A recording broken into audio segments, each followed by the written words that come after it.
이인 목사님의 주님의 말씀으로 세워가는가 라는 제목의 말씀. 골로새서 1장 6절에서 8절. 6절. 이 복음이 이미 너희에게 이름에 너희가 듣고 참으로 하나님의 은혜를 깨달은 날부터 너희 중에서와 같이 또한 온 천하에서도 열매를 맺어 자라는도다. 7절.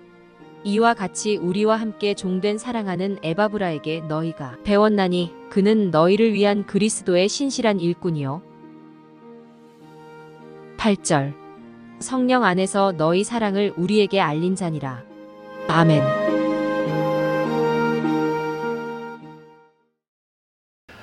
몇 년 전에 영국의 어느 유명한 휴양지에서 일어난 일이 세간의 화제가 되었던 적이 있습니다.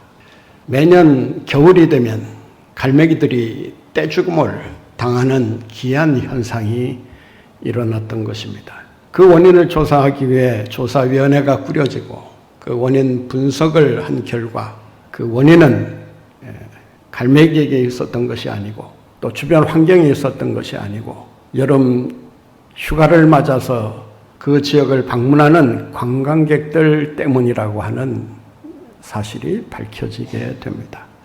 관광객들이 재미삼아 놀이삼아 갈매기에게 건네주던 빵과 과자가 갈매기들의 입맛을 완전히 바꾸어 놓고 쉽게 구할 수 있는 빵과 과자에 푹 빠진 나머지 멀리 바다까지 나가서 먹이 활동을 하는 일을 게을리하게 되었다고 하는 것입니다. 결국 관광객들이 몰려올 때는 너도나도 경쟁적으로 빵과 과자를 나눠주기 때문에 그저 배불리 포식할 수 있었지만 발길이 뜸해지고 관광객의 수가 줄어들게 되면서 쉽게 얻을 수 있는 빵과 과자가 귀해지게 되고 또 구할 수 있는 기회가 없어지면서 결국 굶주려 죽어갈 수밖에 없었다라고 하는 것입니다. 정말 그런 일이 일어날 수 있을까? 아마 상상하실지 모르지만 실제로 일어났던 일입니다. 문제가 되는 것은 무엇을 먹었느냐라고 하는 것입니다.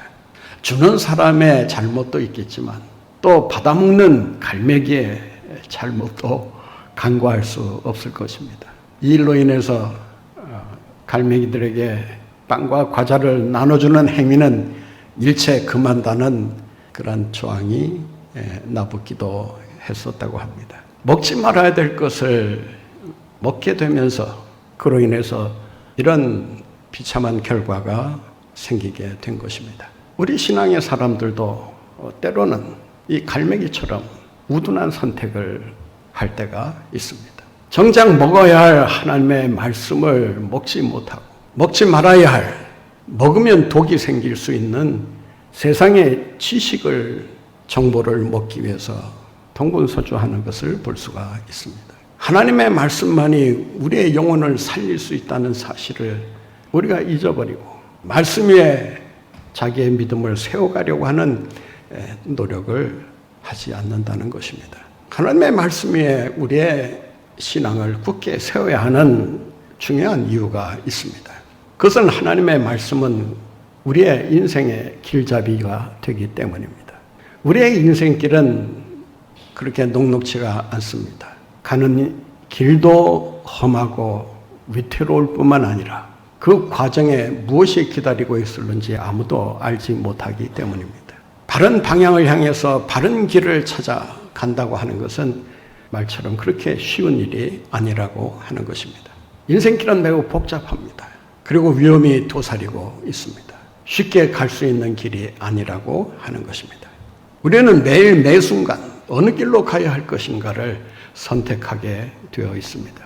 우리 인생의 길잡이가 되는 하나님의 말씀을 우리가 놓치게 된다면 우리는 이내 길을 잃어버리게 될 것이고 방향을 못 찾아 아마 헤매는 일을 계속하게 될 것입니다. 우리는 때로 캄캄한 어두운 밤길을 걸어갈 때가 있습니다. 그 길을 비출 수 있는 그리고 그 길을 안내해서 무사히 갈 수 있도록 해주는 그 길잡이가 무엇이냐라고 하는 것입니다. 시편 119편 105절 말씀에 보면 주의 말씀은 내 발의 등이요 내 길의 빛이니이다 라고 말씀하고 있습니다. 어두운 밤길을 비출 수 있는 길잡이가 누구냐라고 하는 것입니다. 말씀이라고 하는 길잡이를 놓치게 되면 우리는 그 캄캄한 어둠 속에 갇혀서 길을 잃어버릴 수밖에 없습니다. 메마른 광야길을 걸어갈 때도 있습니다.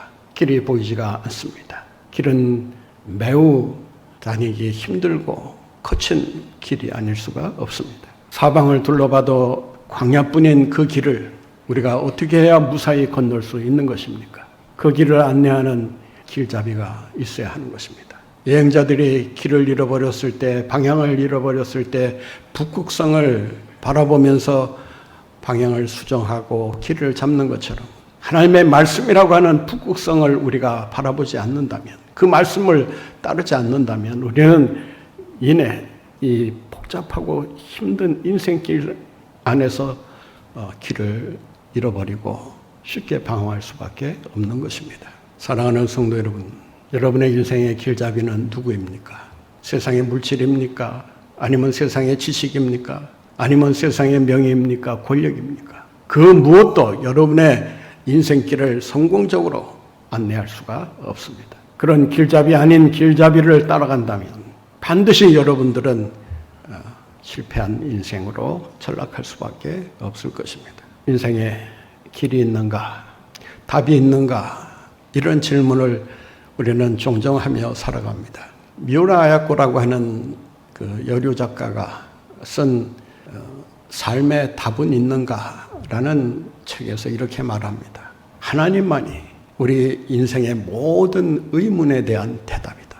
하나님의 말씀이라고 하는 길잡이를 따라가면 우리는 반드시 그 여행을 성공적으로 마칠 수가 있다라고 하는 것입니다. 사랑하는 성도 여러분, 하나님의 말씀을 길잡이로 삼아 성공적인 인생을 살아가시는 여러분들 모두가 되시기를 바랍니다. 왜 우리가 우리의 믿음을 말씀 위에 세워야 하는 것일까요? 말씀으로 우리의 믿음을 굳게 세워가기 위해서는 그 이유가 무엇인가를 분명히 알아야 합니다. 그것은 말씀이 우리에게 영적 분별력을 가져다 주기 때문입니다. 이 시대 속에서 우리가 승리하며 살아가기 위해서 가장 필요한 것이 하나 있다면 그것은 바로 영적인 분별력입니다. 오늘날의 이 시대는 가짜와 진짜가 섞여 있고 참과 거짓이 섞여 있고 공의와 불의가 섞여 있고 선과 악이 뒤섞여 있습니다. 칡농굴처럼 얽히고 설켜 있기 때문에 선과 악을 분별하고 참과 거짓을 분별하는 일은 참으로 지난한 일이 되고 있습니다. 특히 AI의 그 발전으로 인해서 가짜 뉴스가 우리의 삶을 위협하고 있다고 합니다. 얼마 전은 그 세계적인 축구 선수의 인터뷰하는 장면이 유튜브에 영상으로 올랐던 적이 있습니다. 그 조회수가 얼마인지 아십니까? 아마 보신 분들은 기억하실 텐데 1,000만이 넘었다고 합니다. 그 1,000만 중에 한 사람이 바로 저입니다. 얼마나 똑같은지 정신 차리고 본다고 하는데도 깜빡 속아 넘어가 버리고 말았습니다. 나중에 그 뉴스가 가짜라고 하는 것이 판명이 됐습니다. 요즘은 얼마나 가짜가 판치는지 아십니까? 사람 얼굴도 음성도 똑같이 합성해냅니다. 가짜가 더 진짜 같은 그런 영상물들이, 그러한 뉴스들이, 그러한 정보들이 우리의 분별력을 흐리고 있습니다. 이러한 세상 속에서 과연 우리가 어떻게 해야 정말 바른 분별력을 가지고 하나님의 말씀에 따라서 살아갈 수 있는 것일까? 프란시스 셰퍼라고 하는 분이 쓴 그러면 우리는 어떻게 살아갈까라는 책에서 이렇게 말합니다. 속임수와 거짓이 난무하는 이 세상에서 우리가 믿음을 지켜 살아가려고 한다면 말씀으로 돌아가야 한다. 말씀이 기준이 되어야, 그래야 그 말씀을 기준으로 해서 선과 악을 분별하고 참과 거짓을 분별하면서 살아갈 수 있게 된다. 오늘날 그 무엇보다도 분별력이 필요한 그러한 세상에서 우리가 살고 있습니다. 너무나 교묘하게 진짜같이 꾸미고 있기 때문에 겉으로만 봐서는 그 속을 알 수가 없다는 것입니다. 이 세상에서 분별력을 가지고 살아갈 때 우리는 영적으로 성장할 수 있고 또한 영적으로 강해질 수가 있는 것입니다. 하나님께서 여러분의 눈을 열어주셔서 하나님의 말씀을 통해 영적 분별력을 가지고 그 분별력으로 하나님의 뜻을 분별하며 주의 영광 위에 살아가시는 여러분들 모두가 되시기를 바랍니다. 우리가 왜 말씀 위에 우리의 믿음을 세워가야 할까요? 말씀으로 굳게 세워가야 하는 또 하나의 이유가 있습니다. 그것은 말씀 안에 하나님의 능력이 들어있기 때문입니다. 말씀이 역사할 때 하나님께서 능력으로 역사하셔서 하나님의 위대한 일을 이루도록 하시는 것입니다. 오늘 본문 말씀에 보면 6절에 이렇게 그 말씀이 가지고 있는 능력을 이야기하고 있습니다. 한번 같이 보겠습니다. 이 복음이 이미 너희에게 이름에 너희가 듣고 참으로 하나님의 은혜를 깨달은 날부터 너희 중에서와 같이 또한 은천하에서도 열매를 맺어 자라는도다. 여러분 보세요. 복음이 이르렀는데 그 복음을 듣고 깨달은 날부터 우리의 믿음이 성장하는데 어디까지 성장하느냐? 열매를 맺어 자라는 이런 수준에까지 이르게 되었다라고 하는 것입니다. 그 범위가 어디냐? 영향력이 얼마만큼 강하게 역사하고 있는가? 온 천하에 이르러 온 천하에 복음이 전해지는 이러한 역사가 복음을 통해서 일어나고 있다라고 하는 것입니다. 바로 복음이 가지고 있는 능력이 있기 때문입니다. 복음은 우리의 삶을 변화시키는 능력이 있습니다. 죄로부터 유혹으로부터 이길 수 있는 능력이 바로 하나님의 말씀으로부터 온다라고 하는 것입니다. 우리가 구원받는 능력을 어디에서 받습니까? 바로 하나님의 말씀에서 우리는 구원받는 능력을 힘입게 되고 구원받은 백성으로서 하나님의 역사를 감당하며 살아가게 되는 것입니다. 우리가 환자를 찾아갈 때 음료수만 들고 가서는 안 됩니다. 치유의 능력을 가진 말씀을 가지고 가야 합니다. 실패한 자들에게 위로의 말만 가지고 가서는 안 됩니다. 그들에게 용기를 불어넣어주는 하나님의 말씀을 들고 가야 합니다. 귀신 들린 자들에게 나아갈 때 우리는 권세 있는 말씀을 붙들고 가야 합니다. 불안과 두려움에 처할 때 우리는 평안의 말씀을 가지고 나가야 하는 것입니다. 하나님의 말씀에는 능력이 있습니다. 여러분, 하나님의 능력을 어떻게 우리가 경험하며 살아갈 수 있는 것입니까? 말씀 위에 우리의 믿음이 굳게 세워질 때 말씀이 능력을 나타내게 되고 그 능력을 통해서 우리는 새로운 삶을 살아갈 수 있게 되는 것입니다. 미국의 한 여성이 쓴 책 가운데 God in Hard Time이라는 책이 있습니다. 어려울 때의 하나님이라는 책입니다. 그는 어려울 때의 그 하나님이라는 책에서 이렇게 말합니다. 하나님의 말씀을 통해서 나는 새로운 힘과 용기를 얻어 능력 있는 삶을 살아갈 수 있게 되었다. 나는 한때 마약에 빠져서 그야말로 막장 인생, 밑바닥 인생을 살아갈 수밖에 없었다. 내게는 희망도 없었고 삶의 의미도 없었다. 나는 아무 소용없는 그런 쓰레기 같은 인생을 살아갈 수밖에 없었다. 그러나 하나님의 말씀의 능력에 붙잡힐 때 비로소 나는 새로운 삶을 살게 되고 모든 위기를 극복할 수 있는 능력을 얻게 되었다라고 말합니다. 사랑하는 성도 여러분, 여러분의 인생이 위기에 처해 있습니까? 실패라고 하는 골짜기에 갇혀 있습니까? 다시 일어설 수 있는 길이 있습니다. 하나님의 능력을 의지하시는 여러분들이 되시기를 바랍니다. 하나님의 말씀은 우리 인생의 길잡이가 될 뿐만 아니라 영적 분별력을 가져다 줄 뿐만 아니라 말씀은 우리로 하여금 능력 있는 삶을 가능케 해준다고 하는 것입니다. 그렇다면 우리가 어떻게 해야 하나님의 말씀 위에 굳게 설 수 있는 것일까? 어떻게 해야 하겠습니까? 우리가 말씀 위에 굳게 서기를 바라지만 정말 굳게 서기 위해서 어떻게 해야 되느냐에 대해서는 전혀 해답을 갖지 못하고 살아갈 때가 많습니다. 오늘 본문에 보면 그 비결을 세 가지로 얘기합니다. 본 말씀 6절을 한번 다시 보겠습니다. 이 복음이 이미 너희에게 이름에 너희가 어떻게 하고 듣고 너희가 듣고 들어라 고 말씀하고 있습니다. 말씀은 들어야 합니다. 들려와야 합니다. 그래야 그 말씀을 통해서 우리가 영적으로 우리의 믿음이 성장하게 되고 믿음이 강해지게 되는 것입니다. 듣는 일이 없이 결코 우리는 믿음을 가질 수가 없습니다. 믿음을 가질 수 있는 유일한 방법은 하나님의 말씀을 듣는 것입니다. 잘 들어야 합니다. 귀담아 들어야 합니다. 경청해야 합니다. 말씀을 듣지 못하면 그의 믿음은 계속해서 내리막길을 걸을 수밖에 없습니다. D.L. 무디라고 하는 유명한 부흥사가 있습니다. 그분이 오랫동안 믿음을 갖기 위해서 기도에 매달렸다고 합니다. 열심히 기도하면서 하나님 믿음을 주시옵소서, 믿음을 강하게 해 주시옵소서, 믿음 안에서 자라게 해 주시옵소서. 그러나 아무리 기도해도 그렇게 부르짖어도 믿음이 자라는 것 같지가 않더라는 것입니다. 그때 하나님의 말씀을 보게 됩니다. 로마서 10장 17절 말씀을 보니까 이런 말씀이 기록되어 있습니다. 믿음은 들음에서 나며 들음은 그리스도의 말씀으로 말미암느니라. 한번 따라 보실까요? 믿음은 들음에서 나며 들음은 그리스도의 말씀으로 말미암느니라.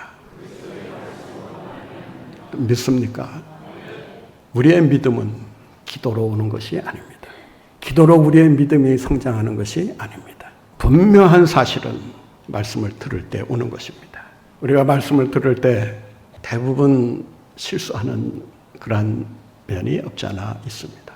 말씀을 들으면서 선택적으로 듣기 때문입니다. 선택적으로 듣는다고 하는 말은 자기 구미에 맞는 말씀만 골라 듣는 것을 말합니다. 전문적인 말을 빌리면 편식 증세라고 할 수 있습니다. 아이들도 편식을 하게 되면 그 건강에 이상이 오게 됩니다. 제대로 성장하기가 어렵습니다. 하나님의 말씀을 들을 때 선택적으로 자기가 원하는 말씀만, 바라는 말씀만, 좋아하는 말씀만 듣게 된다면 그렇지 않은 말씀에 은혜 받기는 어렵다고 하는 것입니다. 어쩌면 여러분이 은혜 받기 위해서는 선택적인 경청을 해서는 안 된다라고 하는 것입니다. 또 어떤 사람은 비판적으로 경청합니다. 말씀을 들으면서도 그 말씀을 말씀으로 받는 것이 아니라 그 말씀을 비판하면서 받습니다.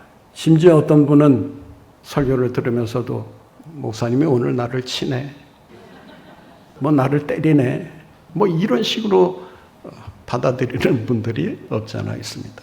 심한 경우에는 깐다라고 표현해요. 나를 까네. 여러분, 말씀을 그런 식으로 전해도 문제지만 그 말씀을 그런 식으로 받아들이는 것도 큰 문제라고 할 수 있습니다. 말씀은 100%, 100% 전적으로 그 말씀을 수용할 수는 없다 해도 그 말씀에 대한 동의를 우리는 언제나 표현할 수 있어야 합니다. 우리가 아멘이라고 할 때 그 아멘이라고 하는 말은 그대로 이루어지다 뭐 그런 뜻도 있지만 목사님의 말씀에 전적으로 동의합니다. 어그리합니다. 그런 뜻입니다. 하나님의 말씀에 아멘 할 때 그 말씀이 여러분의 마음에 은혜가 되고 은혜가 될 때 그 은혜로 여러분의 믿음이 성장해 나갈 수가 있는 것입니다. 하나님의 말씀을 잘 들어야 합니다. 두 번째는 깨달아야 합니다. 오늘 본 말씀 6절을 다시 한번 보겠습니다. 이 복음이 이미 너희에게 이르매 너희가 듣고 참으로 하나님의 은혜를 깨달은 날부터 너희 중에서 열매를 맺어 자라가게 되었다라고 말합니다. 중요한 사실은 말씀을 듣기만 하고 그 들은 말씀을 얼마나 깨닫고 있느냐라는 것입니다. 듣기만 하고 깨닫는 경지에 이르지 못하면 그 들은 말씀은 그냥 귀에서 그냥 흘러가 버리고 마는 것입니다. 그 말씀이 여러분의 마음에 와 닿으면서 그 말씀이 영적으로 깨달아져야 합니다. 여기서 깨닫는다라고 하는 말은 에피기노스코라고 하는 단어를 사용합니다. 에피라고 하는 말은 두루, 자세히 그런 전치사고, 기노스코라는 말은 안다는 것입니다. 알되 자세히 안다는 것입니다.